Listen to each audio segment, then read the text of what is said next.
Bonjour, nous allons parler aujourd'hui de ces manifestations antisémites et antisionistes un petit peu partout en France, en Europe et dans le monde. Alors à la veille de la commémoration de la rafle du Veldiv, où 13 000 juifs, dont 4 000 enfants, furent arrêtés par la police parisienne, il est bon de le rappeler, on a failli assister également en France, non pas à la rafle du Veldiv cette fois-ci, mais à la rafle de la rue de la Roquette, la bien nommée, en 2014. Et oui, aujourd'hui en France, on peut se cacher facilement derrière un mot magique et une cause magique. Alors, ce mot magique, c'est l'antisionisme, et la cause magique, bien entendu, c'est la pseudo-solidarité avec Gaza, pseudo-lutte de libération des Arabes en Israël. Alors, grâce à ce mot magique, à cette cause magique, on peut être tranquillement antisémite en France et manifester dans les rues et déverser sa haine, crier mort aux juifs, on va vous égorger. Donc tout cela en toute impunité morale et judiciaire. Or tout ça, bien entendu, c'est le nouveau parfum de l'antisémite de base qui essaye de masquer son odeur de nauséabonde, d'antisémitisme, avec cette pseudo-cause et ce mot magique.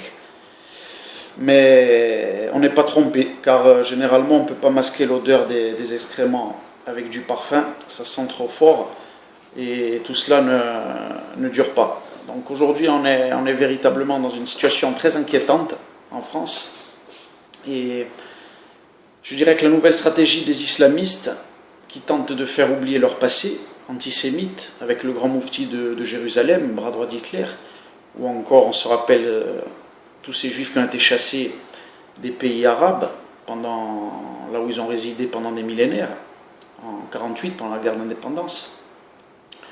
Donc finalement, l'importation du conflit israélo-arabe est une véritable bénédiction aujourd'hui pour tous ces antisémites musulmans, avec la collaboration du monde occidental, qui regarde et soutient ces hordes barbares dans les rues.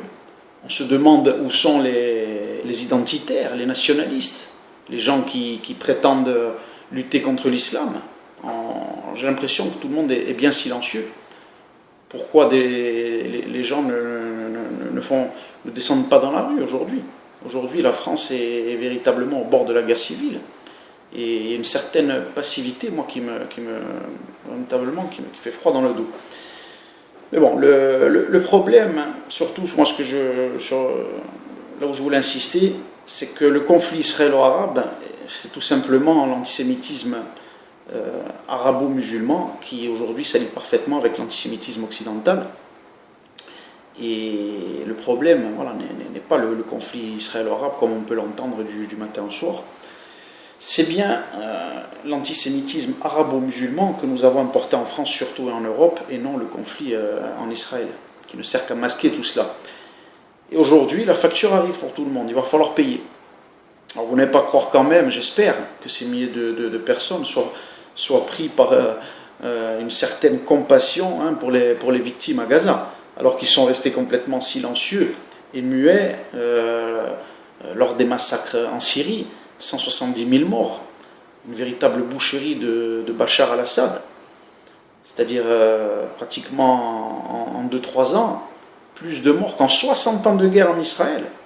Donc on ne va pas dire que c'est tout cela qui les ont... Ce n'est pas les 200 morts qu'il y a eu à Gaza qui les ont outrés. Ou pour les centaines encore de milliers de musulmans massacrés en Irak, au Liban, en Afrique. Que dire aussi du silence de mort pour les chrétiens massacrés dans les pays arabes. On n'a jamais vu une seule manifestation.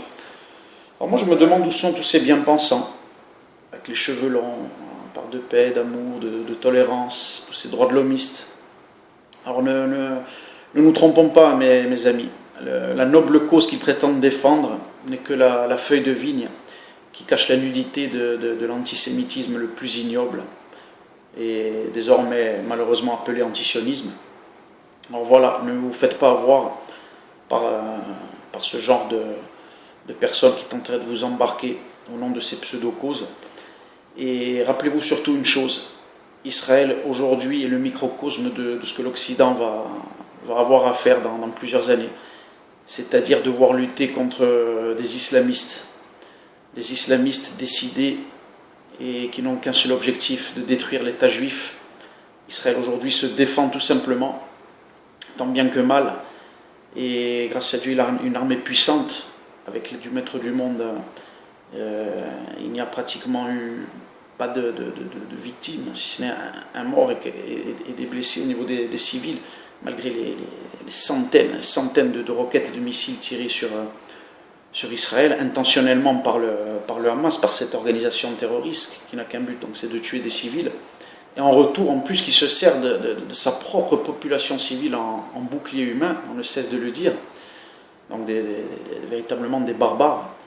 Et il faut véritablement, aujourd'hui, pouvoir se regarder dans une glace lorsqu'on manifeste pour cette engeance.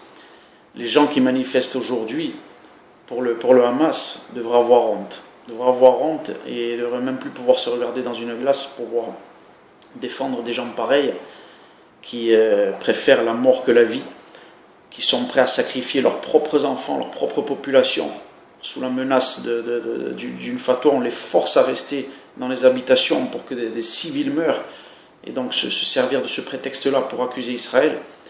Donc c'est ça aujourd'hui qu'on défend dans les rues. C'est ça. Donc vous imaginez un peu comme le monde a pu tomber très très bas. Mais sachez une chose, voilà, c'est que le peuple juif est toujours le microcosme de ce qui se passe après un petit peu partout dans le monde. Et croyez-moi, des bandes de Gaza, il risque d'y en avoir plus d'une. Et peut-être qu'un matin, la bande de Gaza sera Marseille. Il y aura peut-être Paris qui sera une deuxième bande de Gaza, ou encore une troisième qui sera à Toulouse. À ce moment-là, des roquettes et des missiles partiront un petit peu partout, en direction de Paris, ou peut-être dans d'autres grandes villes. À ce moment-là, il ne faudra pas pleurer. Il ne faudra pas pleurer, et comme ça, vous prendrez véritablement conscience de ce que le peuple juif subit depuis des décennies, depuis 60 ans. Tout simplement des gens qui n'ont qu'un seul objectif, c'est de les renvoyer à la mer. Tout ça, on ne le rappelle pas et on ne le répétera jamais assez. Ce n'est pas un problème de territoire, c'est tout simplement un problème théologique. L'islam sait pertinemment que le retour du peuple juif sur sa terre constitue un danger pour eux, puisqu'ils ont construit leur croyance eux aussi sur l'errance du peuple juif et sur les ruines d'Israël. Lorsque le peuple juif est rentré sur sa terre, donc automatiquement ça les mettait en danger, puisque sur le plan théologique, tout cela, ça donne raison au peuple juif. Les prophéties bibliques donc sont en train de s'accomplir. Donc tous ceux qui essaieront de trouver des hypothèses et de trouver une solution politique à ce conflit n'en sortiront jamais. C'est lorsque la vérité sera rétablie sur le plan moral, spirituel, une véritable justice sur le plan spirituel, que les nations dans leur intégralité reconnaîtront Israël et le peuple juif sur sa terre, que là et uniquement là, alors peut-être la paix viendra dans le monde, mais certainement pas avant. Donc voilà sur quoi il faut travailler, et ne perdons pas de temps dans un autre domaine, essayer de trouver des explications, se perdre dans des débats. Le seul et unique problème, il est théologique, et c'est sur ça qu'il faut trouver des solutions et rétablir la justice. Donc merci, partagez, et à très bientôt.